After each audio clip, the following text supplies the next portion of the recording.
have been many stories of the battle between light and darkness.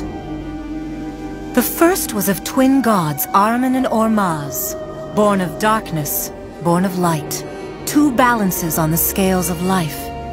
But the balance could not last. Ahriman reached out, corrupting the land, the skies, the hearts of men, until it appeared all would be his.